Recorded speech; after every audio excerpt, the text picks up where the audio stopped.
Okay, it's 7 o'clock. I'm going to call this meeting to order. Please stand for the pledge and remain standing for the invocation. I pledge allegiance to the flag of the United States of America and to the republic for which it stands, one nation, under God, indivisible, with liberty and justice for all. Dear God, please bless our planning commissioners, grant them courage and wisdom to do what is right for all citizens. Amen.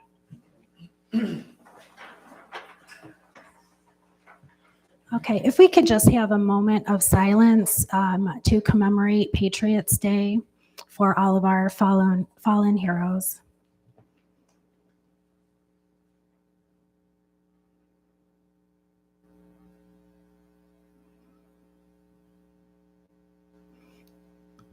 Thank you. Christina, could we have roll call, please? Absolutely. Brian? Here. Tracy? Here. Kevin? Here. Andrea? Here. Dennis? Here. Nick? Gary? Here. Thank you. Okay. Has everyone had a chance to review the minutes from the August 14th, 2024 meeting? Any changes, corrections, additions?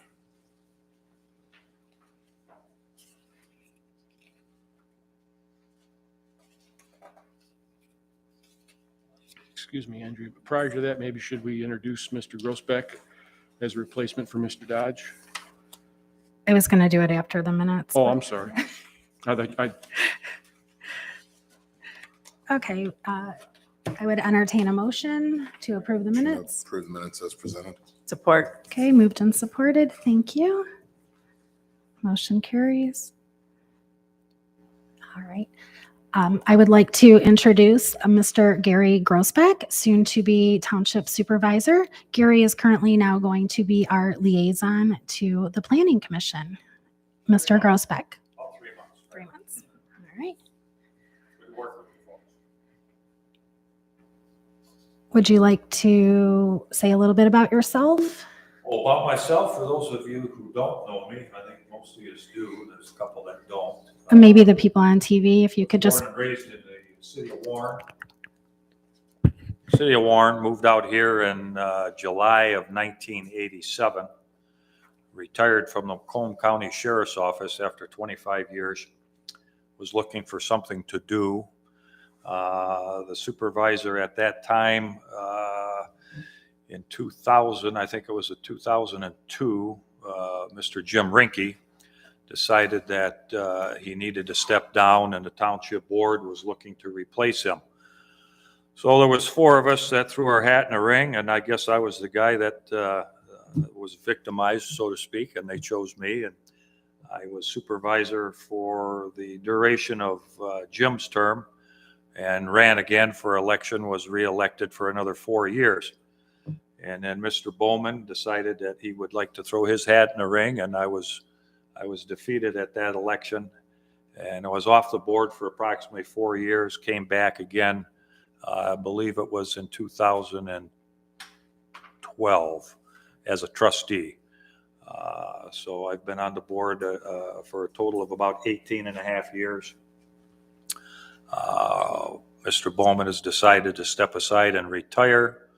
I decided to give it another shot and was successful, so we'll take office again in December as supervisor. So I enjoyed the job.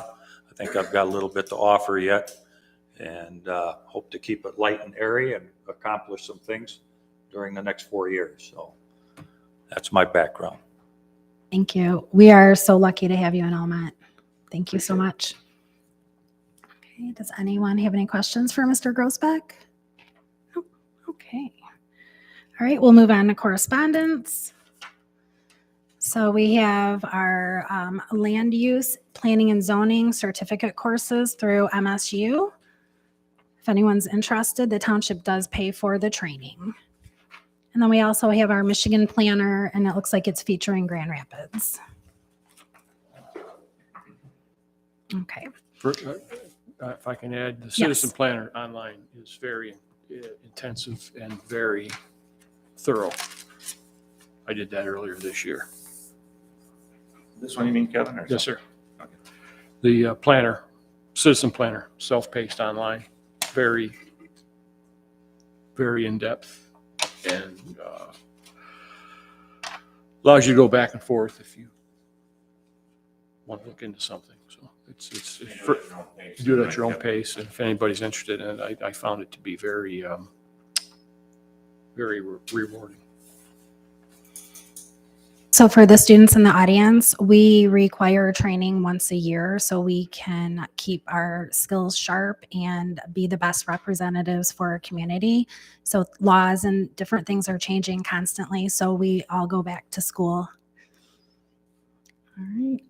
Public comment. Is there anyone here who would like to speak about something not on the agenda? Please step up and state your name.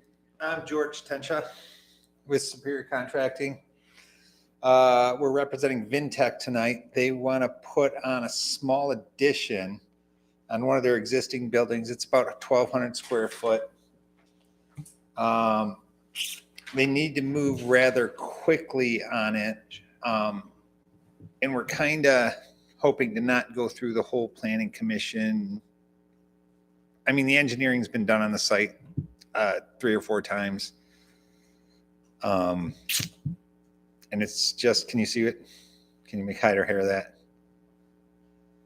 So was Corey involved with this? A little bit. Okay. So this addition right here, this is what we're talking about. Okay. It's just to accept one of their new product lines. Okay. And that will keep the product line in Almont. Otherwise, they got to move everything to Emily City to their new building there. And we appreciate your business in Almont. So, yeah, I'm just wondering if there's a fast track way to get it through.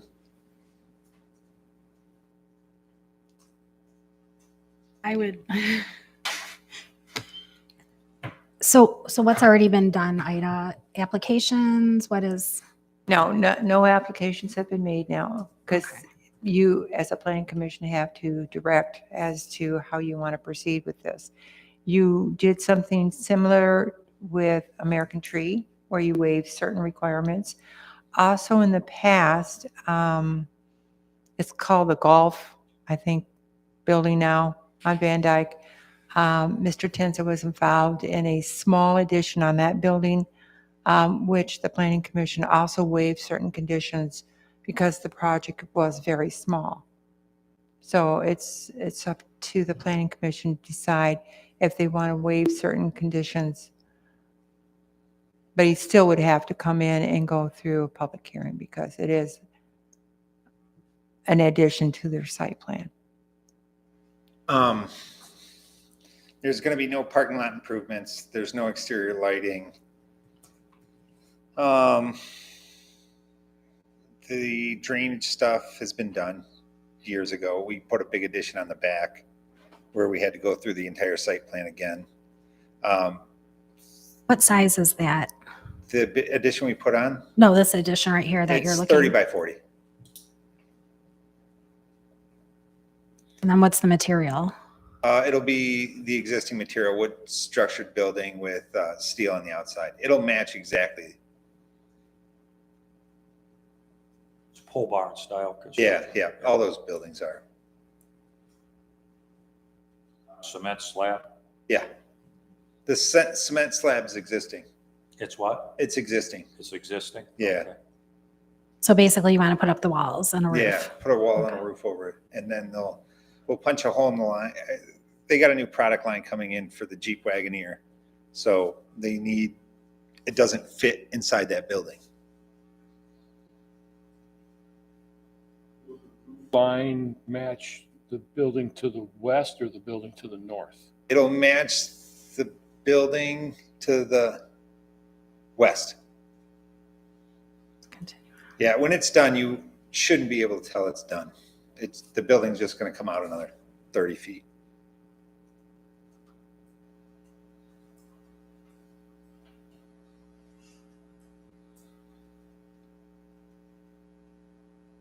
Any thoughts by planning commissioners? Anyone like to start?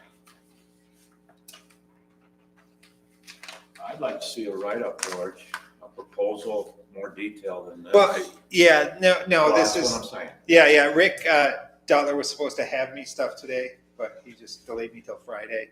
And I talked to Ida. She said, come in and see if we can, there'll be a site plan. There'll be an exterior drawing. It'll be normal. I'd like to get it done at the next planning commission meeting, and I don't know if that's possible. When were you wanting to start the construction? As soon as I get approved by the planning commission, Okay, the day after. okay. Those guys, and it seems to be all manufacturing companies like to wait till the last minute. So I'm sure it's securing the product line and making sure their tooling's coming in and stuff like that before they make a big investment. But yeah, that's the goal, is to get it done. I mean, it'll take us 2 weeks to put it up and be done. So I'd like it done by late November.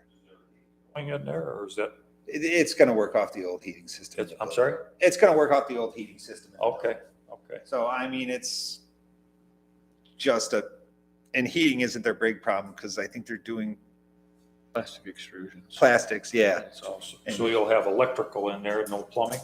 No plumbing. No plumbing. No, and the drains there, I talked to Corey about it earlier. The drains to the south are existing and everything's tapped into them. So there will be we're going to tap into the old gutter system, so we're not adding any more drainage. The surface is solid where it's at, so it's not creating any more runoff. And when we put in the detention pond, we made it big enough for 2 of the buildings we built. Where is the detention pond? To the west? It's to the north. It's like the northeast of that picture. Yeah, Northeast. of that so, building. all right, it's this right here. Oh, this isn't north? No, this is north. Yeah. Okay, so it's west of the building. Yeah, west of the building right here. It's this whole That's what area I right thought. here. So, and there's a drainage system that goes all the way around and ties into that protection. Where's this located? Is this Van Dyke? Van Dyke, yeah. Lagan Brother Complex. Is what? The old Lagan Brother Complex. Yeah, this is the their southern- south building. Okay. Southernmost building. Yeah, this building's brand new. Well, 6 years ago, but It's brand new. yeah, brand new. And then, yeah, so it's just this little addition. What's going in there? Ditch mold, not an automotive guy, some ditch molding manufacturing line for the Jeep wagon here. Oh, so a machine of some sort. Yeah. The machine's, I mean, it's gonna give us 5 feet at one end of the building. And when we put this addition on, it'll give us like 5 feet at the other end of the building. It's really long setup, I guess. But it's plastic extrusion. Yeah. I guess there's some form rolling and then they attach the plastic to it somehow. Is it like a thermoformer? Underneath this slab? Like a big Yeah, thermoformer there's machine? a 2-foot rat wall Extrusion. underneath the entire slab. But we'll It'll we'll extrude core the shape, like that piece on the floor. put our Okay. posts in, we'll put footings under there. So I kind of went through it with Joe already to see if it's possible. Went through it with them. Joe, Israel. Oh. Building inspector. Just before I waste everybody's time, I want to make sure. Well, I would not be opposed to this. But yeah, if I could get a list of, I mean, the survey's a no-brainer. The architectural plans should be easy. I don't know what else I'd need. So you just tie into the drainage system that goes back to the pond? Yeah. When we built that last building, we put all that drainage system because there's a ditch off to the south there, but it's filled with trees now. So instead of clearing that tree line and having to replant trees, we just put the catch basins in the storm system. There's an apron there now and a door. Will there be a door on the east facing wall? I do not believe they want a door there anymore. Okay, so you won't need road access or anything. We can still maintain, we have to maintain 30 feet for fire trucks. And we can still maintain that. And Don Smith wanted a wide berth at the back of the new building. So there's a turnaround spot. We put in a gravel parking lot. I mean, you don't have to put another apron on in front of this wall. No, there's no other apron. We're just literally covering up what's there. And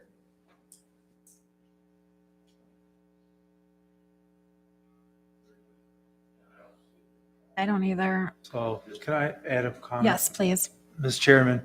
So, and like I said, correct me if I'm wrong on this, but Article 13.2, I'll give you guys a minute if you want to flip to that, but it's your administration and enforcement. So you have a nice little paragraph that here says the zoning administrator shall have the power to grant zoning compliance permits, to make inspections of buildings or premises, and to carry out these duties in the enforcement of this ordinance. It shall be unlawful for the zoning administrator to approve any plans or issue a zoning compliance permit for any excavation or construction until it has been inspected such plans in detail and found them in conforming with the zoning ordinance.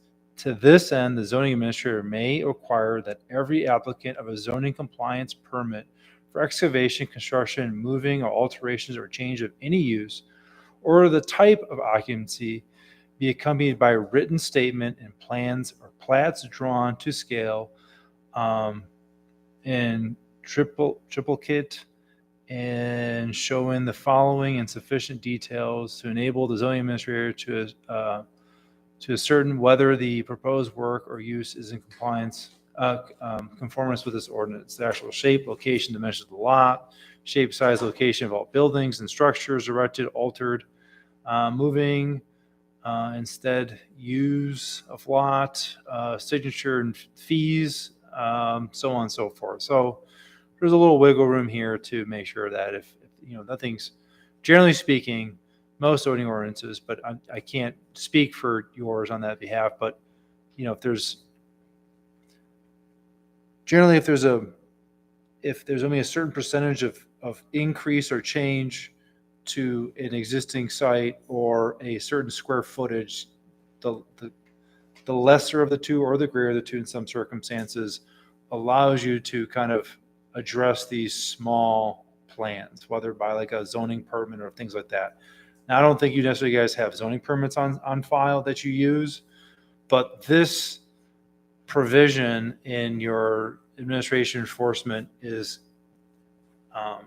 essentially alluding to that with language that's sufficient, I guess you could say, as opposed to being very clear on that, which is my preference. But so I just wanted to let you guys know that there's room if they are in fact meeting zoning ordinance requirements. Thank you, Alex. Nick, what's your opinion? Are you comfortable with this? I don't see an issue with it as long as we see just something a little better than the screenshot of the map with a Sharpie, but.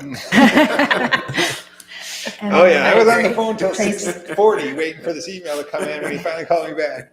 So no, I'll get those in as soon as possible and get those. I mean, we're not changing building use or materials or look or anything like that. So I'll get the site plans in ASAP and we'll get the architectural drawings done. And yeah, it sounds like we should be able to get it done. So George, the way you've got that penciled in there, are you putting up 2 walls or 3 walls? 3 walls. 3 walls. 3 walls. Okay.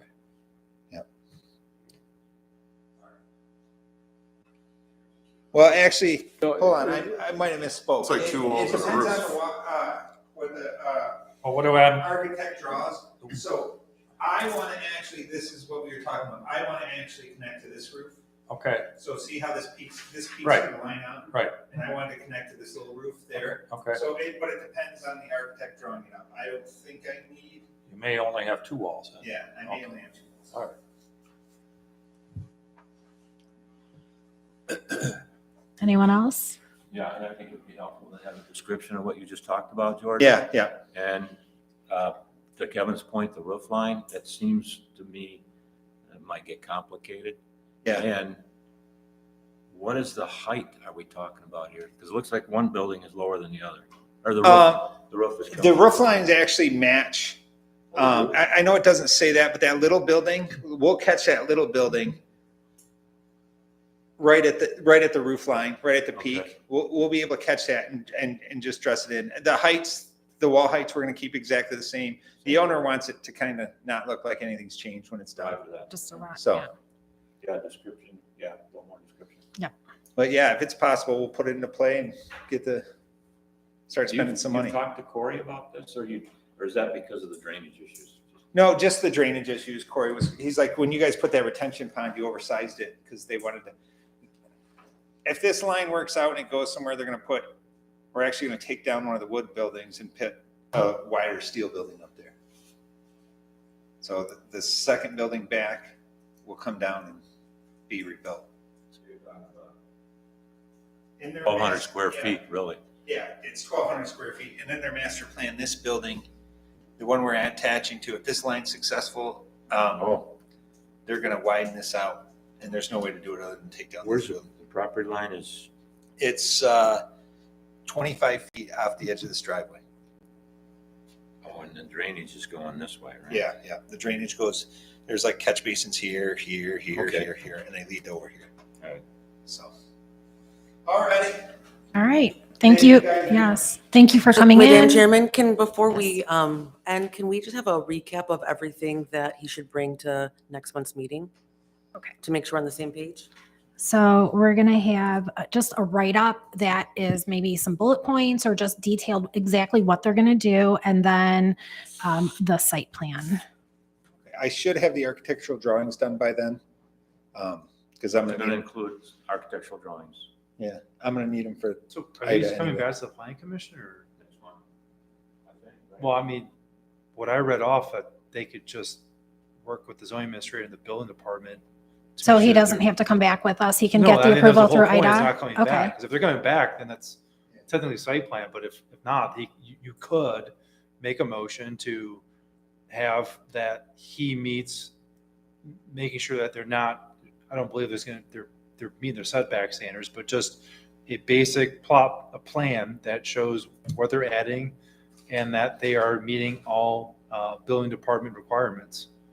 And therefore, they can just meet with the zoning administrator, make sure there's nothing, or they could just email me. I can look at it for 2 seconds and then meet with the building department and proceed with that. So, I guess I'd like to see them. Yeah, I'm not 100% on board with that. I'm with you. Madam Chairman, Yes. I would prefer the planning commission to review it to make sure that you're comfortable with what he's doing. I will make sure that everything is complete for your review. And I will try and get a letter from Corey as far as engineering. And if Alex wants to take a cursor review of it, make sure that, he's not too wonky here. But, and wonky. But I just want, he offered to do that, but I guess, do you want to go through the full site plan review? Or are you going to waive certain requirements for it and just have him come back next month? Well, It's a site plan. It doesn't require a public hearing. It's a permitted use. But I would prefer, the planning commission is well aware of what he is planning to do, because what he tells us tonight, we haven't heard from the architect yet, so. I actually agree. So I'm fine bringing everything in next. Okay. And then if at that point you guys are satisfied, then we'll go through the administrator. But I'll get everything, I'll get the ball rolling as fast as I can and get everything done. But yeah, no, I have no problem with that. I got time for that. So. All right. so To hit the Madam next Chair, meeting. just like to meet the next month's meeting, it's wonderful. I just need to see those plans quite quickly to give me some time to review it and get it back to your team, to everyone here. Allegedly, I'll have them Friday, Okay. but I was supposed to have them Wednesday. So You're we'll see working how with that the works architect. out. We're not open on Friday. So by So- Monday, I need them Monday to get them out. Okay. Do you have an email? I work through the Okay. staff. Yeah. Yeah, It's email to me, Yeah. then I email it Okay. out. that's right. Yeah, Okay. no, I'll get them out as soon as I get them. So, all righty. All right. Just send me a PDF. Okay. All right. Thank you for coming Thanks. in, and No thank you problem. thank you for keeping your business in Almont. Thanks. Have a good night. You too. Thanks, George.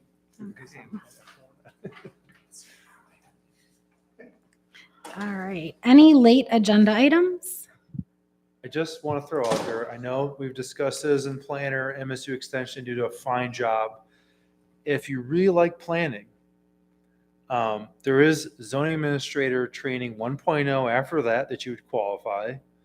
And then if you're really into it, there's also zoning administrator training 2.0 if you want to be a zoning administrator in the future. We're talking to you. Sorry? Through MSU? Yeah. Oh, it's excellent. Yeah, it's very good stuff. 3 years of training. Then I might hire you. Okay. We already did our introduction. Okay, we're going to move on to public hearing.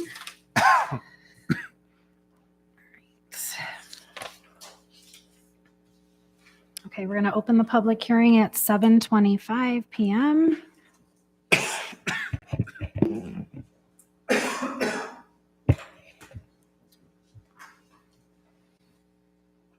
All right.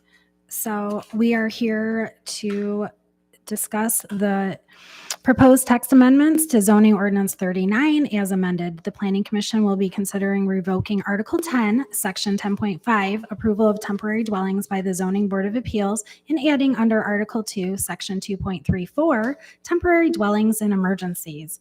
Said text amendment would allow the township supervisor to review and grant approval of a temporary dwelling as a result of fire or other force of nature. All documents associated with the proposed text amendments will be available for inspection at the township office during regular business hours, Monday through Thursday, 8 a.m. to 2 p.m., and will be available at the time and place of the meeting. All interested citizens will be given an opportunity to speak. Okay, is there any? Okay, so, all right, we're going to start with Alex.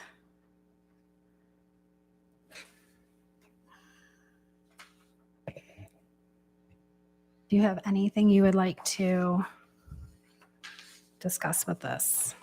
No, you're having a public hearing. You guys have vetted this the last meeting, put a notice out. You're having a public hearing now for anyone that wishes to address it, or if anyone, the Planning Commission at this time, would like to make any recommendations or edits to this proposed text amendment before you make a motion so that it goes before the Township Board for approval. Is there anyone who would like to speak on this item? Any planning commissioners like to make any comments or speak on this item? Okay, if not, I'm going to close the public hearing at 7:27 p.m. Okay. So like Alex said, we have been through this. We discussed it in depth. If there is no further discussion, I would entertain a motion. Have we received any written comments regarding this change? No, I have not received any written or public comments. And you can either do this in 2 motions, or you may do it in 1. I'm not sure if Alex provided you with any possible motions. So It's no, yeah, you just, Read everything in here. We have to repeal 1. Okay. Given there has been no public input, either written or verbal, I move to repeal Article 10, Zoning Board of Appeals, specifically Section 10.5, approval of temporary dwellings, and recommend to the Township Board approval of adding under Article 2, Section 2.34, temporary dwellings and emergencies, as it has been determined that the change meets, at a minimum, review standards under Article 13, Section 13.7, Point C, Point 1, Point D. The change is necessary to improve the administration of the ordinance and is necessary to better serve the community. At this point, there appears no impact to the master plan. Support. Okay, it's been moved and supported. Any further discussion? Okay, could we have roll call, please, Christina? Absolutely. Brian? yes. Tracy? Yes. Kevin? Yes. Andrea? Yes. Dennis? Yes. Gary? Yes. Nick? Okay, motion passes.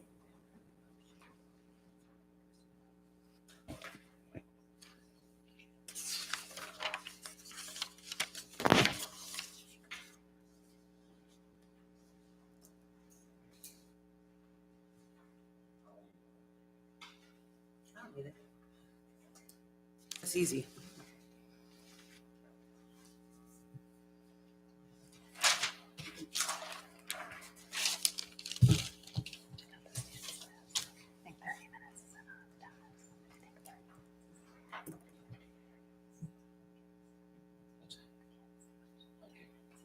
Okay, so if the students, if you have any questions, we would happily answer anything. Does anyone have any questions?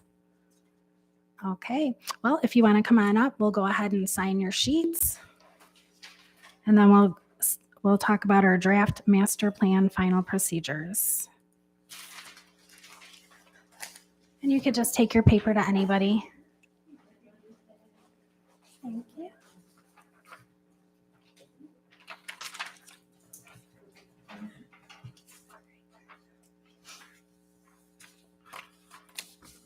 You're welcome.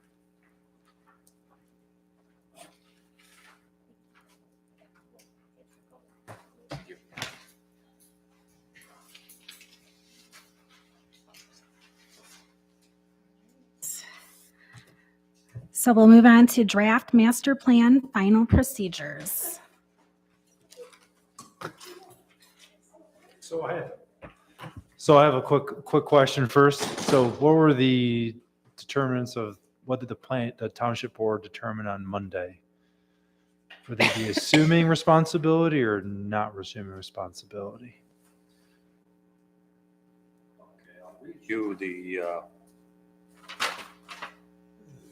minutes as it relates to that. Moved by Coots and supported by Streeter to authorize the draft Almont Township Master Plan for public hearing by the Planning Commission, and that the notices required under the Michigan Planning Enabling Act be sent and published. It was unanimous. Moved by Streeter, supported by Dodge, to approve the resolution 2024-2025, reserving the right of final approval of the Almont Township Master Plan. And that was also a unanimous vote. Did you say it one more? The last line there. What was the unanimous? The last line, Yeah. What was it? moved by Streeter, supported by Dodge, to approve the resolution 2024-005, reserving the right of final approval of the Almont Township Master Plan. So I'm going based on the first line there. Correct. That the township board deferred to the planning commission, which That's is correct. typically the case. So congratulations to all of you. It appears that the township board is satisfied with the plan as it's been drafted by you guys. So if you recall, if not, I can hand this out. So you guys remember from my email, this little cheat sheet with all the steps. Does everyone have a copy? If not, I print off several and I can hand it out. I'll be happy to do that. Good, that's great. Thanks, Alex. Yeah.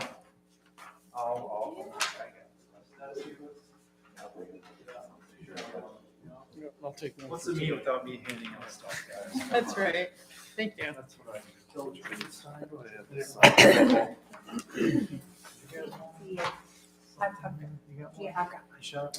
All right. Very good. CA.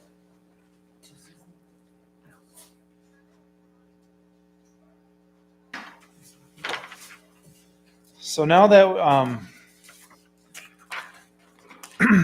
we've accomplished the first two steps, the third step here is the township board voted for the planning commission to assume responsibility to carry this through the process. So that moves us on to step number 4, which I believe that you would want to have your next public hearing on the draft at the upcoming October planning commission meeting. Is that correct? I wouldn't change. Okay, so then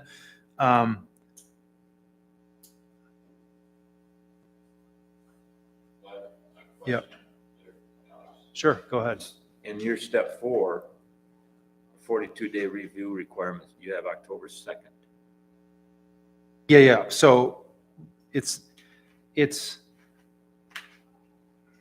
I'm glad you caught that. So that would mean, if we're going to have a public hearing in would be October, what would that meeting be? What's the next meeting? 9th, yes, October 9th. October 9th. So October 9th, we need to put a public notice out 15 days prior to that you're going to be hearing the master plan. So the public will know to come to you guys and discuss that. So we're going to have a public hearing on October 9th. So that would put us back September 24th. September 24th. So a public notice would go out on September 24th for that meeting. And that would go to the same list that I share with Dennis, that we would send out to all the neighboring jurisdictions, the County Plan Commission, as well as the Road Commission or MDOT as well. So it's the same list that we had that's going to be going out. So we can hold a public hearing prior to the 42-day period. So once you have that meeting, and if you're good with it, then it goes out to everyone else, like to say, okay, we had the public hearing for the master plan. This is our plan. Unless you guys decide to make any changes at that meeting, or someone from the public says, hey, I would recommend changing this. You guys could consider it. You don't have to at this point. You can consider it.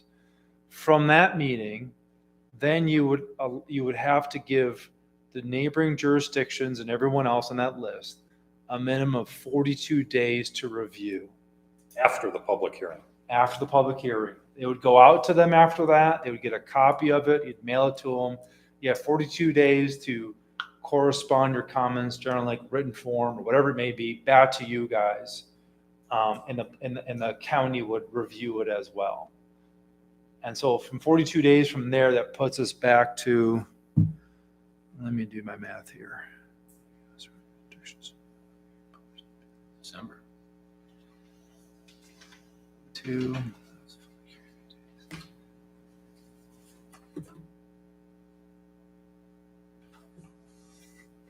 Right. That'd be 42. So I have, if I calculate right, November 13th, would that be the date I'm thinking? 42 days, sorry. Yeah, yep, hold on. You're right, Dennis. So 7, 21, 28. Days after October 9th, right? From October. Yeah, that's the way I'm reading it. I thought it was Yep, 42 yep. days after the board meeting. So 72, so 7. Oh. After your meeting. So we'll have to do 21, that. It won't 28. happen until December. Right, yeah. That we can, Yeah, the next step, right? right. And then we would have to have a notice out 15 days to that you're going to have a final public hearing with all the other comments or changes. So then you would take in at that point any comments you receive from the county or neighboring jurisdictions for consideration. And what the county does is they review that to see that there isn't some sort of border issue. Like for instance, if you were to propose like some sort of landfill or nuclear power plant, like, next to a neighbor's residential district, right? Something along those lines. And I've seen those before, right? That does happen. And so it'd move you back. I'm sorry if I had the numbers wrong on here. And then at that meeting, you would pass a resolution for adopting the master plan. You would have a resolution afterwards that goes up to the the township board, and they would have a resolution. And when that's all done, you then send out a letter saying, here's our master plan, we adopted it, and you mail it back out to everyone else. So they have a copy of it.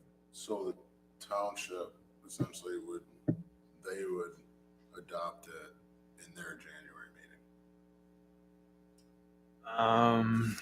You only do Once a month, right?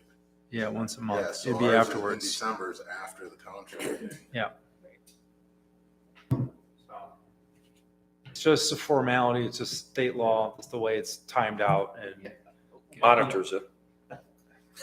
the county I'm just technically, curious. the county technically does monitor it. Do they? They're actually I mean, when I worked for another county, there is a state mandated position at each county to review plans. Okay. There is one position that's actually state mandated for county review.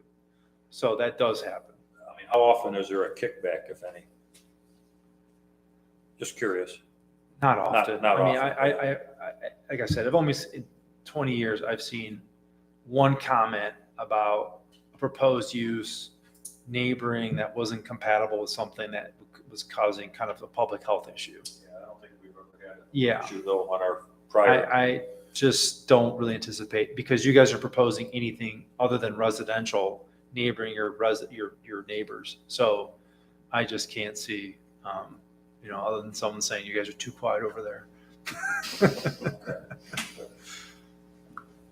So let's back up a little bit. Yep. Let's go through the numbers again. So it looks like we're having 2 public hearings. I'm a by the planner, time- Dennis, not a mathematician. All right, because I think your 13 November, following the second Yeah, planning commission meeting, public hearing. right. So I had the number. Yeah. It's not right. Yeah, those dates Yeah. are stuff. I think- We have new dates. Yeah. Yeah, we're going to enter new dates. That's for sure. Okay. No, there's no doubt. I'll be entering new dates there. Okay, so the 42-day review period starts after our public hearing October. on October 9th. And it looks like it's approximately November 20th.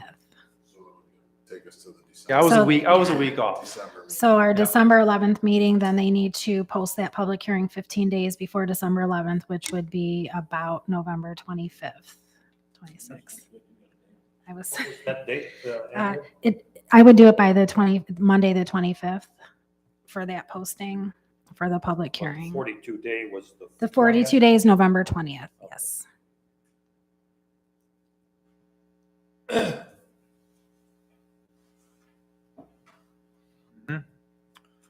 And then the notice for that November 20th would be November 15th or earlier. 15 days prior to November 30th, right? 15 days prior to December 11th. Oh, December 11th. Yeah, so that would be, I believe, Okay. November 25th. So October 9th, planning. So 42 days after October 9th is November 20th. November 20th. But we won't have, we're not going to have a special meeting to make it quicker. We're just going to wait till December, Yes, December 11th. December 11th. Okay. That'll be our second public hearing. Correct. Second public hearing and then post that 15 days before. That would be, I would do November 25th. It's November 25th. That's a Monday. We Do you post on certain days? Well, we usually the Tri-City Times, so they only publish on Wednesdays. I mean, it has to be a minimum of 15 days. You can put it Yeah. out. So it's gonna Yeah. have to be So they 16, could, they 17, could certainly, yeah. Yeah. So they can do it, on the 20th. yeah. on the Yeah, they would have 20th. to do it November 20th. Yeah. Okay, so the posting for the public hearing on December 11th will take place on November 20th in Tri-City Times. And then let's look at that other date. And make sure it's a Wednesday. So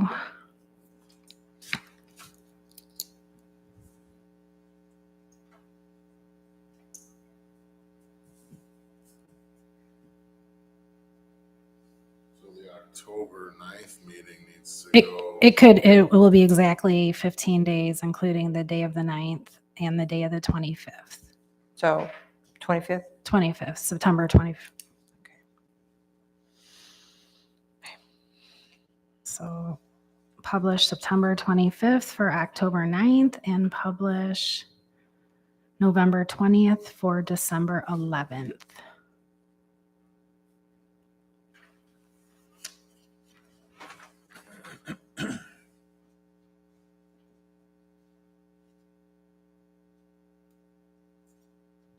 And so that brings us to step number 6, which would be the December 11th meeting. In there, you can pass your resolution, granted everything goes smooth, right? Best case scenario. And then that would leave the resolution by legislative body to be Oh, I'm sorry.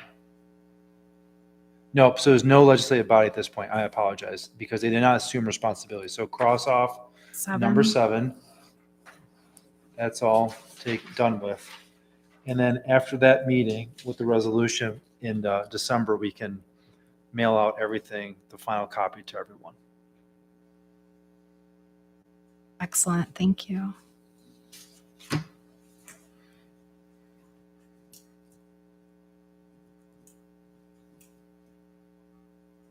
It doesn't go back to the township board then. No, it does not. No, because they looked I at it thought just the now. second thing that he read though, I just misspoke earlier. I corrected myself. no, I know, but I think the second line or second motion resolution that Gary read. I think they said reserve right of final approval. They're either assuming or not. And they said they're not. They're going to PC, so they want to then also see the last approval. So that They second can- resolution is. Right. They did assume authority. No, they didn't. Correct. Oh, you assumed authority. That's the way I'm, right. That's the So way I that's understood where it. I'm confused. So you either do or you don't. So Sounds like conflicting motions. Right. So the first part that said the PC assumes responsibility, but we don't see the final approval. Well, so understand that, but who's going to carry the process through? Is it the legislative body, the township board, or the plan commission? So the first line is assuming the plan commission. If the township board has an item that they don't like, at any moment through this process, which all these meetings are open to the public, they can discuss with you what their issues may be, just as if all the neighboring communities and the counties and other authorities can make comment on your master plan as well. So right now we are carrying the plan as is through as they had reviewed. There's no proposed changes unless something comes to you guys. So that's how this works.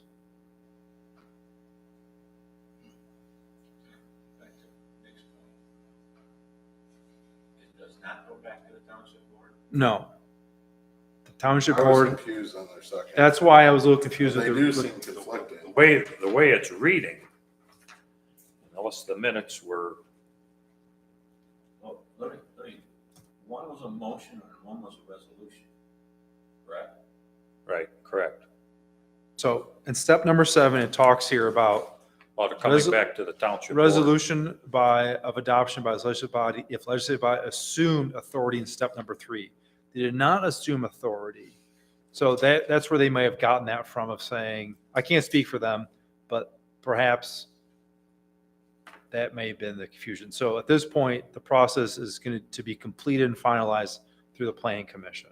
Let me go back and review that with other board members. I'm not so sure that this is accurate, Comment? this last So- paragraph. There was a memo Follow me. here that I had sent out. I'm assuming the township board saw that memo that Yeah, it's sent out, which kind of talked about, the township board needs to essentially make a motion if they're going to assume it, or it goes to the public, to the planning commission is, yeah. I'm confused between a motion and a resolution. Well, the resolution is what goes into, like, if you open up should be in your zoning ordinance, which I know you guys all have. There's, our company is just a resolution of adoption, which is, my understanding that it was coming back to the board for final approval. That's why I'm not sure. So if it's going back to the board for final approval, do we go back? Okay, Kim said yes, haven't seen the minutes yet, so not sure about the wording, but she said they did reserve final plan approval of master plan. But it's either one or the other. It's one or the Takes it other. through the steps. Yeah. It's, So if they send it back, then they can just make comment. One or the other takes through the steps. Well, So either we were done with it, or we finish it. Right. So if we're done, then they do the public hearings and Right, they then the finish rest the of the steps are through process. them. Right. Madam And the planning Chairman? commission isn't involved. Yes, Ida? Okay, they followed what was in our our current master plan.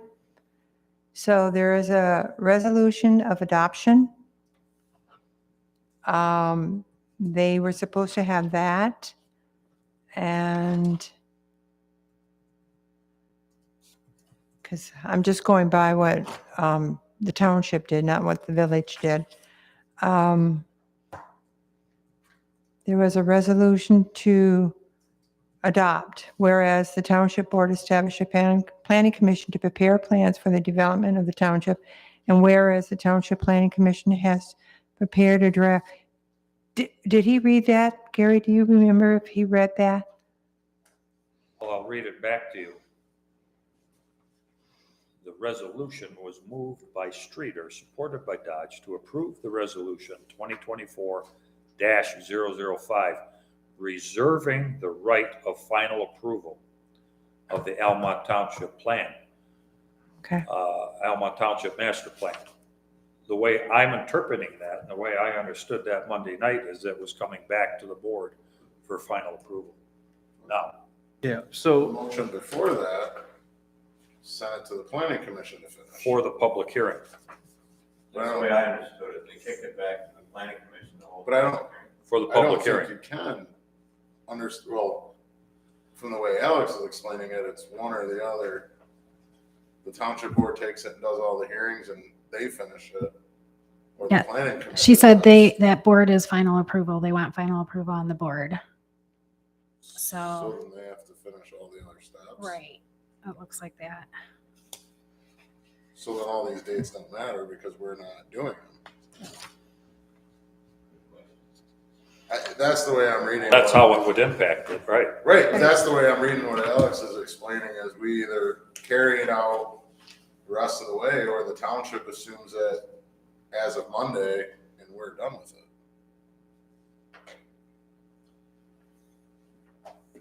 Well, it was my understanding, and again, I'm not, I could be wrong, that we approved, according to this, we approved the planning commission to hold the public hearing, and the board reserved the right for final approval once it comes back to us. And that's exactly what, And that would be step number 7. yeah, and that's exactly what you did previously. Correct. It was therefore be it resolved that the Almont Township reserve for itself the right to final approval of the joint or of the Almont Township Master Plan as authorized under the Michigan Planning Enabling Act. But step 7 reads, though, the resolution of adoption by legislative body, if legislative body assumed authority in step 3. This is, Number 7. Legislative body authorizes a public hearing. this is not a resolution of adoption. Or does not assume authority for final approval. There's another resolution, am I incorrect, Alex? Because there was 2 resolutions, and then there'll be another resolution of adoption from the township board. So board yeah, I'm members. just reading here, guys. Yeah. from So MTA. board member Streeter said, no, the PC is having the public hearing. The board will have final approval of the master plan. I think the procedures that the board followed were mirroring the last master plan. If that Yeah. has changed by Michigan law, the intent, I'm reading the intent from the board is the planning commission will hold the public hearings. That's been approved by the board to go forward and do that. At the end of those 2 public hearings, as I see it, we, by resolution, send the master plan back to the board for final approval. That was my Sounds understanding. like there might be a difference in the law now. If I read, Well, there's a resolution to hold the public hearing, and then there's a resolution for adoption. So what you're doing is holding the public hearings, and then after the public hearings are held and all comments are received, then there'll be a resolution of adoption. And that The planning commission had a resolution of adoption. And then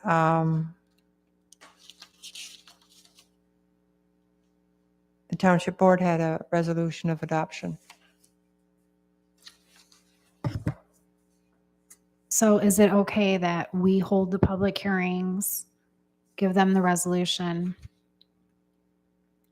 and the master plan, then they create a resolution? So it's everything I'm reading here is it's either one or the other. So either the township board assumes it, or the planning commission, or this move, they assume it or put it. The township board assumes it, or they give it back to the planning commission, and the planning commission carries the process through. And then when they're done with it, the planning commission approves the final plan, unless, of course, the township had taken up responsibility. So it's, yeah, It's either the township board or the planning commission. right. So what this should have read, and I'll contact the board members tomorrow, but to approve the resolution 2024 reserving the right of final approval that shows of the Almont Township Master Plan, it should have read final approval by the board of the Almont Township Master Plan. Maybe that was a typo, or I don't know. I think to do that. But it was my understanding that it was coming back to the board. But I think from MTA to do that final approval, they have to take it from Monday's meeting and carry out the hearings. Say that again? I think for them to take Yeah. a final resolution at the very end, township board has to assume responsibility at the meeting that was this week. And the township board has to have the hearings and carry out the rest of the steps. Is that correct? Yeah, that's correct. That is correct. So what do we do at this point to get a clarification? We're gonna be delayed another month. Well, I mean, we can proceed as we presume, because the township planning commission was told to carry it through, and make sure that that was clarified Correct. at the upcoming meeting that is prior to the planning commission meeting. And if there's a difference in what the comment was, then we would just only have on the agenda a proposed extension of an industrial use. Well, when you look at this paragraph and you read it, reserving the right of final approval, we're not reserving it for the planning commission. We're reserving it for the board would be my interpretation. But I think from So MTA's rules, it's you just don't a have state that. enabling act. It's You just, either give planning commission full. I understand. Trust I understand. so in this circumstance, if you will, just, I guess we could say it's just a little fluid, right? We can laugh at it a little bit, it's fine. But I would say that, yes, that it was sent to the planning commission, drafted the plan. They sent it up to the township board for review to either assume or not assume responsibility, which means the planning commission would then take, the plan through. You can have that vote again if it's unclear at the next township board meeting, and then if nothing's changed, if you're just either supporting what was said or clarifying it, then we can just proceed as we discussed here a few minutes ago about timeline and notices and things of that nature. So, go ahead. Go ahead. We won't be having the publication on the 25th for the 10-9 hearing for planning commission, because the next meeting is October 14th for the township board. I mean, it's just a notice. It doesn't mean, for instance, I'll give you a scenario, just not to confuse anything more. The township board could have gotten the plan in front of them on this past Monday, looked at it and said, hey, we're going to table it to the next meeting to see if we assume responsibility. They could have done that. You can also have a notice, I'm sure Ida can recall many times where there was a special land use request or a rezoning request. You put a notice out and then all of a sudden the applicant says, I changed my mind. I'm being silly, right? I mean, so I don't want to make this contentious or anything more. Right. I mean, as long as you have the notices out, you have the public hearing, Right. everyone gets the draft and looks at it and has time to comment, I'm not really concerned too much about the process. As long as we still demonstrate that we've done the process, we're fine. So Okay. if the planning commission is fine, I don't want to speak on behalf of the planning commission. I'm here as a third party advising. It's your community. I get to drive through horrible traffic and go back home every night as I come here. But you guys, the township board can have that discussion again just before your meeting. But that's what Andrew was saying, their meeting next month is after ours. Oh, it is? Yeah. We could give a special meeting. So we can, in fact, have the publication, hold the public hearing, and we're not in violation or anything because Well, from what I read from Kim is the board wants final approval, that they want to keep it. Did you contact him? I texted her, yeah. Right. so when is the So, next so the township? minutes are vague in that Vague, last paragraph. yes. But But when the you read paragraph it, before it. yeah, but The paragraph before is the motion says to send it back to the planning commission. So so the Right. township board meeting is the first Monday. That'd be the October the 7th, right? second Monday. Second Monday. Yeah, Second Monday. which is the Oh, the 14th. 14th. Oh my gosh, what a perfect storm. I know. Gary, would it be difficult for the township board to have a special meeting? If you need it? It would be difficult, no? So it's possible they could meet before the planning commission, so we know whether or not the planning commission is holding the public hearings or if it's the township board holding the I'll be public up there hearing. tomorrow morning at 8 o'clock on another issue. I'll There you go. address the current supervisor and the clerk. The clerk took the minutes, okay, to get some clarification on this. But it's my interpretation that we reserve the right for final approval, and I think that's what Kim. That's what Kim was saying. Correct. So I don't want to lay blame on anybody. It is what it is. We'll get through it. Well, it sounds to me like there was a procedural change. They followed what they did in 18 with the current master plan, not the draft, the current master plan. Yeah. What they And do now now? it seems like things have changed. They had 2 resolutions in that one. Ida, is that what they had? It's changed, Dennis. They had I a don't resolution to remember hold a public hearing, that. and then they had another resolution after the public hearings to adopt the planning commission, and both the planning commission and the township board adopted it. That was their procedure. You guys are thorough. That's what I can say. Double adopted. Well, the planning commission recommended approval to the township board, right? Yes. And then the township board approved it. The planning commission held the public hearing and adopted a resolution to adopt it. Then the township board held a public hearing, well, not a public hearing, but at their public hearing, regular meeting, they had a resolution to adopt it. Right. So in that procedure, there was one public hearing, now there's 2.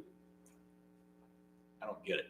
Well, like I said, we'll find out. And I'll get you guys an email back saying if there's anything harmful about that or not. I'm just following state law, and so. And that's what we want to Look, do. We I want to think follow the state law. thing is everyone's enthusiastic about planning here. They want to make sure we're behind it too, and we're behind it too. That's the way I take it. So that's a good thing, as opposed to some communities are just like, I don't want to do it. And I don't know if that was because we had a joint master plan at that point. That's what I'm saying. This flow chart changes depending on who assumes authority, Well, or it doesn't assume. it's just who assumes authority and then who goes through the process. It's either legislature or planning commission. Right. So- And I think previous and- master plans have never had 2 public But hearings. the most important thing is you have the public hearings and you have the notices. Right. If the end of it, the legislative body says, look, we want to have an adoption, we approve this too, then no one's getting in trouble for that. Right. It's just making sure you have you're going through process of notices and all that. That's all that really matters. So, look, Ended if up they, having 2 public hearings this, let's just, he'll coordinate. I'll look into this. Let's just plan as we discussed with the notices and dates. Yeah. Unless something dramatically changed or said, no, it really has to be one or the other. And we'll go from there and get it done. The most important thing is the county reviews it, the other jurisdictions, and we have the timing right. That's all that really matters. Thank you. Yeah. we'll be in touch tomorrow. Yeah. All right. Nothing more confusing. All right, we'll move on. Doesn't call me. I'm Yeah. kidding. Just teasing this. All right, we'll move on to open discussion on commercial solar farms. Well, guys, if that was not confusing enough. I know I sent it out, my comments about your current ordinance. So you do have an ordinance on the books right now that addresses it. That let me get my notes here.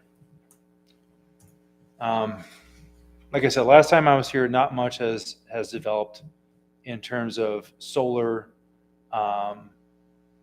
except for MTA published in July 19th. That I'm assuming you guys probably received that memo from the MTA as to how they gave a sample of the, they get a memo about the state law. They also gave samples of a zoning ordinance that essentially matches the state requirements for wind, solar, and battery storage. So what we have here is local communities had the ability to create a zoning ordinance to address solar, wind, and battery storage. Most communities either had possibly solar or wind. Very few had battery storage. This is something that's kind of coming online now. So a lot of developments were not occurring according to the state's goals and objectives of having so much alternative energy in the state of Michigan by a date. And so the state passed a law to preempt local zoning for solar, wind, and battery storage. And in there, they tell you what you can address. Now, with that being said, like I've mentioned, and you're the third conversation today on solar, along with Almont Township and a few other folks. There is some confusion about how this state law is written and interpreted. If anybody recall back in the day, from my mentor, back in the early 70s, late 70s, early 80s, the DDA law that came on, and I know maybe not very aware of DDA law, there was some kind of things in there that allowed them to take monies from the schools and things like that. And so it was poorly written. They went back and amended it, and they cleaned up the DDA law. In this case, you do have laws that are kind of a little frumpy, is the word I want to say, besides terrible. But we have in here requirements for both solar, wind, and battery storage. However, at the same time, there is a threshold. If it's a battery storage or solar operation of over 50 megawatts, they can go to the state, which at the end of November, they can go through the state process and get approvals and circumvent the local process, right? And I believe it's 100 megawatts for wind turbines, if I recall correctly. And so with that being said, I would assume, and a lot of people assume as well, that if the proposed project for solar and battery storage is under 50 megawatts or under 100 megawatts for wind turbines, and it's within your community, they would have to follow your local zoning ordinance. There are many people, including municipal attorneys, who believe otherwise. They'll say, no, it doesn't matter. Under 50, over 50, over 100, under 100, they still have to meet the state requirements. The only difference is if you're over 50 for battery and solar and over 100 for wind turbines, you can go straight to the state process and not go through the local process at all. That's one thing. So there's a difference of opinions on that. MTA has some opinions. University of Michigan and the Michigan Planning Association have different opinions. And there's practitioners like myself and other municipal attorneys that are kind of have their own ideas behind this. The other part to add more confusion is this some local ordinances have provisions in there about what kind of screening. Is it 1 row of trees, 2 rows of trees? Are they staggered? Are they 15 feet at planting? All these different things to mitigate the negative or public health, safety, welfare aspects of a solar development naturally. There are folks who believe that if the state law is silent on those things, which they are, therefore you can request that you would want to have certain planting or screening or whatever it may be.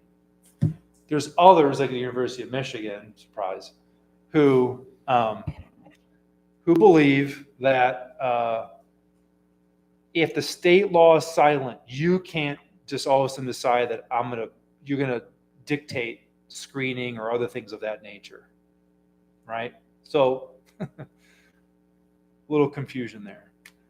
And on top of all of this, if it's not within your jurisdiction, and say it's under 50 megawatts for solar, but it is between you and a neighboring township, therefore you have to have a CREO, a horrible acronym for a county, whatever. But regardless of what the CREO is, the CREO has to therefore meet the state requirements. It can't be other requirements. It can't be part your requirements, part the other township's requirements. So with that said, MTA had made an effort. Have you guys seen that from MTA yet or not? All the townships are getting it. Yeah. Ida sent it out. Ida sent I think you're missing the cover page, but that's okay. I can email it to you guys or send it to Ida or whatever. But so then it becomes, is your local ordinance compatible with the state or not? Is the thing. So technically right now yours isn't. It's not compatible with the state because you have things in there that are in addition to what the state says, which people think that you can't do it, while others say, well, you can. So what does this all mean? I've talked to other planners, I've talked to other municipal attorneys, I've talked to other communities, folks who are on the planning commission or township boards who have either a legal background or engineering background or whatever it may be. And were under the impression, and I hate to say this, it's going to get sorted out because someone is going to get sued over this. And then the courts will decide what the interpretation of this new law that's taking effect at the end of November is. So, with that said, there's either, I'm not saying you can't take action or just sit and wait and hopefully, nothing negative happens, whether you're pro-solar or anti-solar, because there's plenty of projects that have done a good job, and there's projects that have done not a great job. And, this Monday in Chesaning Township in Genesee County, I'm doing a 783-acre DTE solar project. I sent out the letter and the checklist and, a document that's hundreds of pages long out to them for the meeting on Monday. And so these projects are still going on. You do have a zoning ordinance in place. That means that whether you're meeting the state requirements or not, an applicant can come before you, whether it's above or below, and probably want to work with you saying, look, we want to be a good neighbor. I know your zoning ordinance says these things. We're proposing this. Perhaps we can come to terms and the planning commission can approve a project that is, a win-win for everyone. That's still an avenue that a lot of folks are saying that is, even the operators are saying they want to do. They don't want to go through the state process because it's not ironed out. They have no idea how long it could take. It could take a year to get approval from the state. And they don't want to come into a town heavy-handed and say, well, I got state approval, nothing you can do about it. They rather come through the local process and kind of hope that that project is beneficial for the community in a lot of different ways, of course. But MTA's put this out here to at least have something that is almost identical to the state requirements, and saying you have something in place, and that you can at least, for lack of a better term, play ball with a potential applicant that comes to your community. And it doesn't get messy because your ordinance, if it meets the state's, is also the same as your neighbor, and therefore you kind of have the same rules in place. So I wish I was coming here with the silver bullet of saying, I have the answer to you. I don't, and I'm saying this in fair honesty, in complete honesty, because it could play out if it's 50 megawatts and under, 100 megawatts and under, whatever it may be. If it's a small project, doesn't sound very fair, to be honest with you, that they have to go through additional requirements and meet the local ordinances and not get the same rights that a large operator would get, because they can go to the state. So that's where the courts are going to go, like, how is this possible? If they didn't have that 50 megawatt, 100 megawatt, 50 megawatt threshold, we wouldn't even be having this conversation. We would just say, look, you got to meet the state requirements, just like any essential services, utility provider would have, and that would be the end of it. That's not quite the case. It's a frumpy ordinance, a law that's going to be taking effect, and everyone's trying to make sense of it. And the more people that speak about it, the more questions get brought up and a little bit confusing. So, like I said, I just try to paraphrase the synopsis of what's going on here. I know I've worked with your municipal attorney in other communities. It's the same, dog and pony show that goes from town to town between planners and attorneys. So, I think like a lot of people, they're kind of sitting and waiting to see what happens. However, other townships have a lot of activity to the north of you, in other townships where there's been lease agreements put in place, terms put in place, so that an operator knows that they have potential dancing partner with being a property owner, or leasing the land from the farm from agriculture purposes. Another thing in there as well is the state law does not allow you to say, oh, but we only allow this in our industrial district, like you would for other uses. You can't quite do that. They're like, this use can go in any district, which is like, well, then who's to say it can't go in a residential district, right? I mean, that would be kind of silly. Why are we allowing that when all the other uses are allowed by the State Planning, Enabling, and Zoning Act to allow you to dictate what uses can go in certain districts, as long as you're not trying to exclude illegal use? And that's where folks get in trouble. You cannot exclude illegal use in the state of Michigan, as long as they're going through your process and any other type of process that is required, whether it's, say, a nuclear power plant. I'm just, not to scare anybody out there, but just saying, if a nuclear operator wanted to come in your community, as long as they come through your zoning process, as long as they get the state permits, they could go through there. It may not work out, but they at least have an opportunity, equal protection of a right to go through that process. So it's going to be ultimately, everyone has to meet the state requirements. If you have the state requirements, can you put supplemental requirements on top of that, like screening? It's silent on drainage and silent on, all these other things, such as wetlands that you would do with for any other use.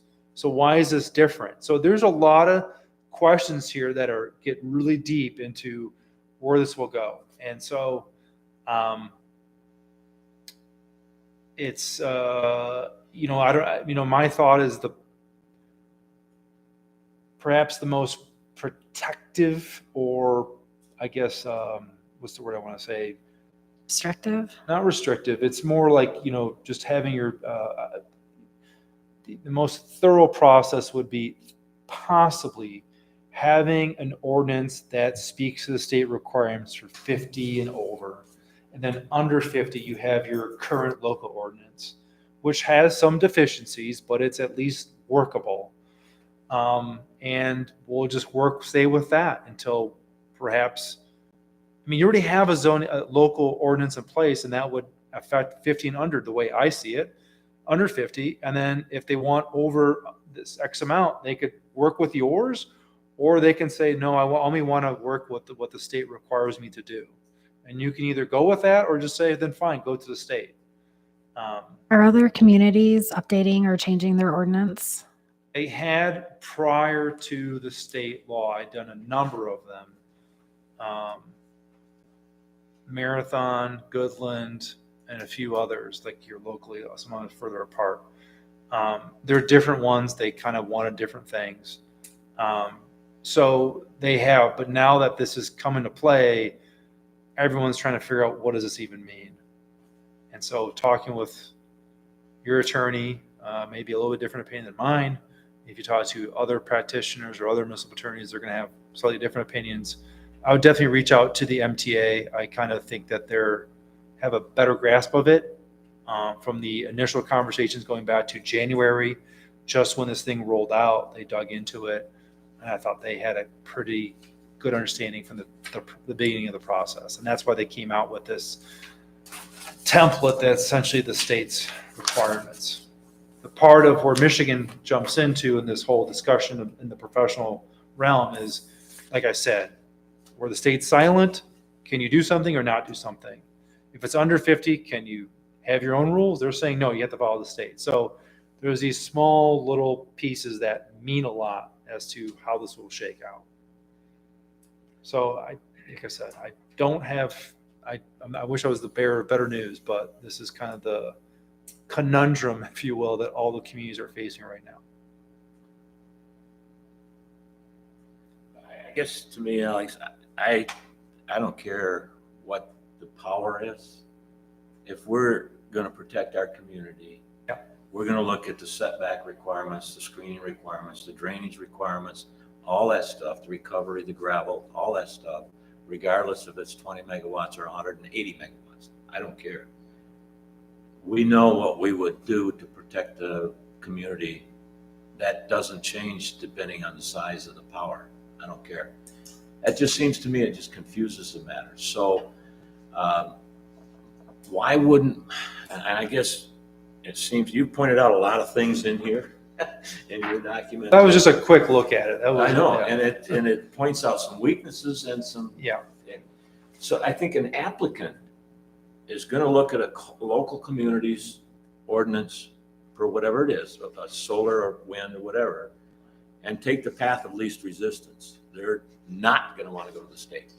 I think, ironically, I've heard the opposite from operators of saying, I will actually want to work with the community and be a good neighbor. That's what I've heard. And DTE put out that memo that Paul and other folks shared a while. Yes, that one saying, I got a copy. look, we're going to go above and beyond. Now, like I said in the last meeting and the meeting before that, you may not get a DTE, Correct. right? That's you the can concern. you can get like up the street, they're getting Orion and Goodland, some Florida, I don't know. But my point is you know, there's a lot of different operators out there. I've heard stories of my colleagues up in northern Michigan who've had a company come to them and they've been bankrupt 3 times. I'm not trying to fear, you know, not trying to get you guys scared. But if this plan commission, this community feels it's necessary that, you know, I work with you guys to develop a comprehensive zoning ordinance to say, like, look, this is our rules. And we'll live and die on this one and say, look, these are our rules. If you come to our community, this is how we're going to work. Even if we're not compliant with the state ordinance, fine, go ahead, take your basketball and play with the state. But if you want to work here, this is how it is. We could get sued over it. We could lose. And the worst case scenario is you just follow the state's rules. But at least you have something to work on. But why wouldn't we develop in draft format those requirements that we feel we are comfortable in as a planning commission and see how the state evolves with this law? I agree with And you. I don't see us doing anything. We don't have anything in here on windmills or batteries. Yeah. Are we vulnerable in those areas? And the question 3 months from now is, why weren't you guys doing something about at least addressing draft issues. We don't Sure. have to adopt it. We can sit on it for 6 months, 8 months, 2 months, whatever. Yeah. But it seems to me, we know enough about what we would like to see in an ordinance. We've done a little bit on that Right. to protect. And I think DTE in this letter lays it out pretty easily. And the point is, what if it's not DTE? And if our ordinance is accommodating to an applicant, they're gonna go to the township and not the state. I've heard horror stories from DTE representatives that going to the state is a 2-year process, 400 pages of documents, and And having A lot just of money. reviewed a DT, and it's public information, so there's no problem talking about it because it's all public. Just reviewed a 783 acre project on 13 participating parcels and spread around surrounding neighbors and stuff like that. I can tell you, because I just my whole staff did a review for 3 entire weeks. And you wouldn't even believe the bill on that, the DT's picking up. Okay. Yeah. And I just sent it out today. I can tell you that there's a lot of things in there that were, for lack of whoever was doing it, was conceptual. Well, when plans come before you, that's when the building department goes out and looks at it and say, did you comply with what you were going to do? It's not conceptual. When it gets approved, it's like, that's live. This is it. So I can tell you that DT is trying their best, but that's going to be an item coming up next Monday in Chesaning. If anybody's bored and wants 4 hours of their time, come on out. you can participate. I got relatives On in that. Chesaning. Yeah, great town. But yeah, I mean, so there's things on there that you would have to, if you want to do that, Dennis, if the planning commission wants to do it, the township board supportive, I'd like to hear from the members. I'm more than happy to work to take what you have, put it in a format. I could add my suggestions and we can go through this process and eventually do a text amendment. I'd like to slow walk this thing. Yeah. That's You my wanna, opinion. can we, yeah, let's go around the table. Let's start with Brian. So I'm to Dennis's point. I don't think the amount of megawatts really makes a difference in terms of us. If the state has a restrict or has an allowance that company can go to the state and they put certain handcuffs around us, figuratively speaking, why would we put our own handcuffs on ourselves? If a company comes to our municipality and decides that they want to do this here, I think we need to have I think we need to define what we want to see in that sort of construction, and what, albeit screening, lighting, things of that nature, like we would normally do. There, as Alex is discussing, there's a lot of flux. And to Dennis's point, I think that a draft would be a good idea, and if this goes to the courts and they turn out that they're going to overturn something, or there might be case law that somewhat modifies what the state law is saying, that it would be prudent of us to define what we want to be able to see. Tracy? Yeah. Yeah, I think we really want to embrace this and take a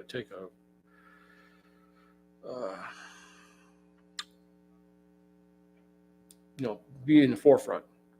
I think be at get the ahead of forefront it. of it. And, yeah, Get I in front of agree. it. Yep. Nick? Any thoughts? I think we need to do something. I mean, I don't think you're gonna stop it as a whole. Solar's coming, especially with just the political climate that we've had in Michigan. I think but I think you have to make it reasonable. Where, like to Alex's point, if you say, you need a 500-foot, setback for solar only, it's not going to work.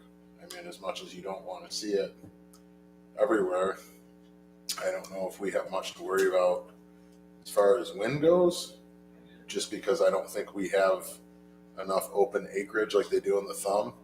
I mean, I drive through that area all the time, and I'm like, yeah, this isn't Alma, I don't think it would hurt to kind of group that in, but doing something to get ahead of it and also not look like it was done right before, there's small talk of something happening. And like, oh, you threw this ordinance together just to fight us. Yeah. Got nothing to gain by not having an ordinance, is what I look at it. I mean, at least you've got a first line of defense, and if you're overruled either by a court or by the state, whatever, at least you've tried. Okay, that's my opinion. Yeah, I agree with Nick. I don't want to throw something together at the last minute because there's a rumor out there. Right. Right. That would be the worst thing to do. And I think we're all reasonable to make sure those requirements are reasonable, not a 500-foot setback. I just think we're going to have solar. Yeah. I think every community I don't know. has Solar? somewhere. About batteries. I don't have any idea what. So Dennis, that's a great question. So Michigan has almost no battery right now storage. So the idea, what it is that when it's a cloudy day, or what we're doing is if the energy the whatever wind or solar that energy is generated that's not put directly into the grid, or the grid can't take more, it's a reserve system to store that energy in a battery. And then when it's cloudy, you still have a consistent output from the solar or wind operation. The difference here, what we've learned from Chesaning and a few other communities that we worked with, particularly Chesaning, is that there's inverters and lines and things like that, and screening, and what's the screening. And the issue is there's some places that said, yeah, we're going to meet the screening ordinance. Well, they threw a bunch of arborvitaes and they're all dead, and they never grew past 5 feet, right? Because the soil wasn't correct. So, having an understanding of what the soil is. Now, granted, most things we know from the master plan, you have a lot of prime farmland here, so you have good soil. Another thing in there that, not to scare, but we'll talk about this process, is make sure topsoil isn't removed. All these things in there that when the decommissioning plan, when it becomes agriculture again, if it does, then it has the opportunity to do that. So if you want, we can start working at the next meeting. I can, take your ordinance, break it down, and then add in, proposed language that maybe address things that you don't have.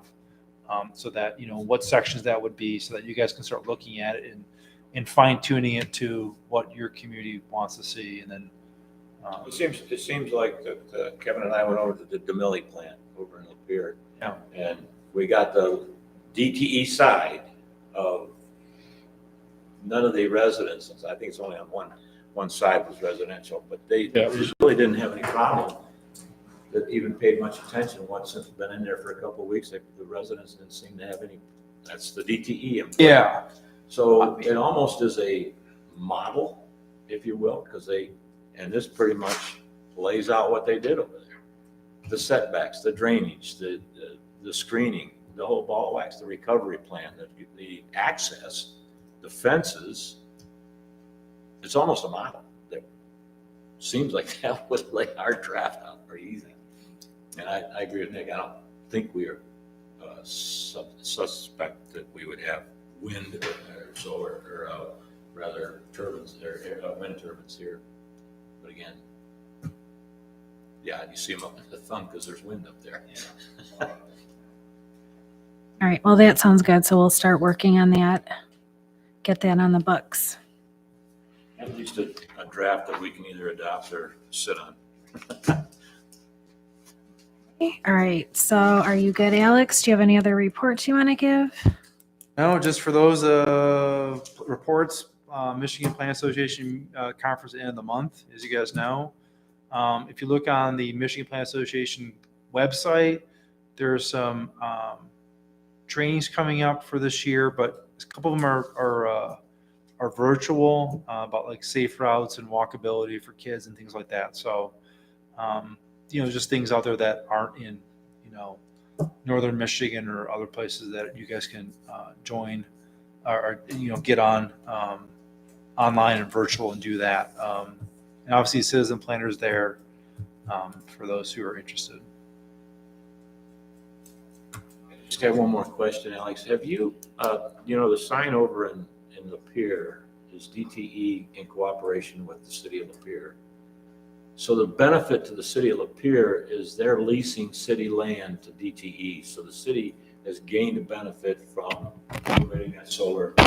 Is there any talk about that benefiting a community that welcomes or allows, or whatever you want to call it, that you could put on a facility like that? Right. So Is there any the discussion? benefit now to, I wasn't there at the time, although I'm the city planner for Lapeer and I'm there all the time, but the benefit that is in the state law now is the financial contribution that you get by the megawatts. So if you approve a project of a certain size, the community can get monies to pay for public good, parks, things like that. That's So if the land is a private landowner leasing to DTE, is there a township? or if the municipality owns it, that's Well, currently what the state law is. Yeah, they own Yeah. that land where DTE put that. Yeah, But if right. it's a private landowner, can the township benefit financially, or? I don't know what I'm asking. That has to be determined between you and the proposed operator. Okay. There isn't too many. That would seem almost like extortionary. Pay us and we'll let you put it up. Yeah, it doesn't, if it was our property, I could see that. But if they want to go to someone who, I've got 500 acres and this operator approached me, well, we'll let you have it if you help us out a little bit. I don't know that would fly. Yeah, probably not. Okay. I'll let you know, Dennis, if I hear anything. Okay. Talk about it every day, so I'll find something. All right. No, Corey. On to Tracy for Zoning Board of Appeals. No meetings? No meeting. All right. Ida's zoning and building report. Okay, well, in place of the engineer, we did have our pre-con meeting with Jimmy Storage. Gary and Dennis sat in, and the plans, the revised plans that were required were submitted, and Corey looked at them, and Andrea has signed them, so we have a working set of plans now.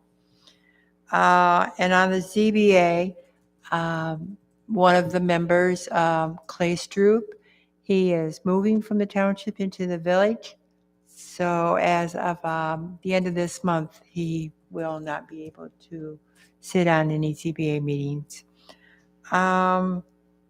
Then, let me see, you all have the submission for reliable compactor services.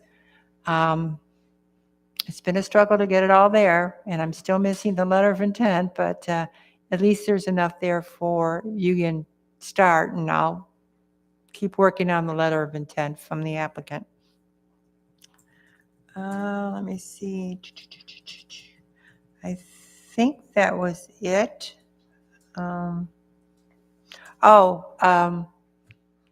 Just a note. Everyone is well aware of the fire that happened at J&J Storage, or Liquidators, or whatever. But the firewall held. So it's a good thing.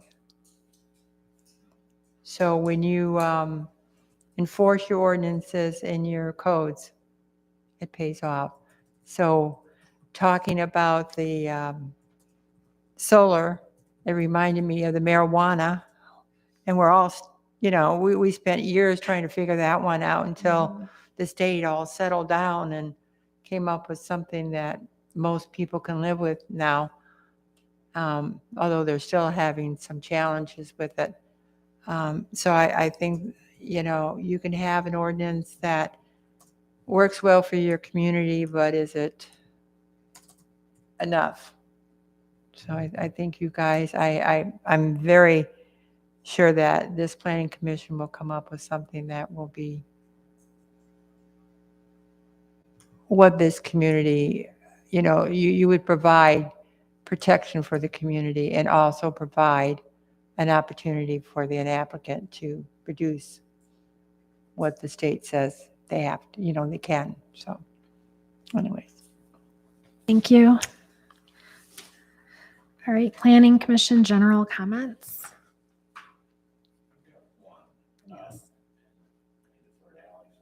I think as we go through and wrap up the master plan, and as the planners have gone through the various issues we've faced over the last year, if a planner notices a question in the zoning ordinance, a deficiency, an outdated, kind of jot that down so that we start that review process once the master plan is done.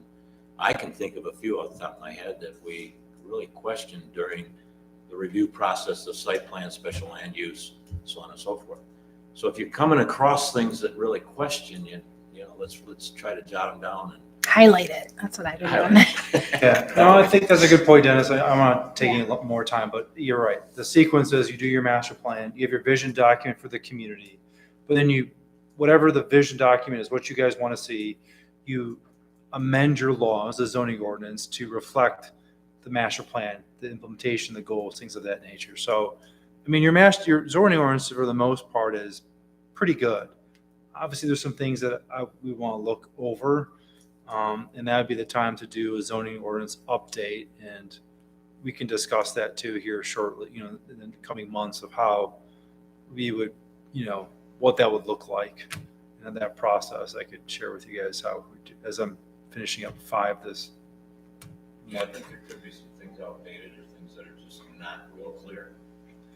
Or that, that's exactly it. It's just that over time, as your stewards of the community, new things come about that weren't around 20 years ago that are here now, and how do we address it for the public health, safety, welfare of the community? It's always the case. So, Something Nick said about the solar, and this has come up over the past year, talking about development and maintaining the rural character. Not only I think is solar inevitable, I think it's probably going to be something we want to welcome, to earmark large swaths of land to not be developed into subdivisions, planned urban development, planned development units, and so forth. So I think if we get ahead of it, make it actually something we can encourage, it would benefit everybody in the long term. I wasn't a big proponent or a big champion cheerleader of it until Dennis and I went to the plant over there on I-69, and I think it's something we should really push for, and actually be proactive and seek out utilities or other what's the word I'm looking for? Providers. All right. All right. Thank you. Anyone else? Comments?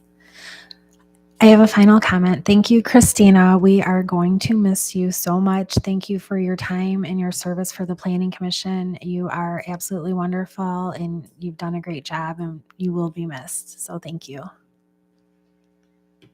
Okay. All right. Okay. Moved and supported. Adjourn at 8:44 p.m.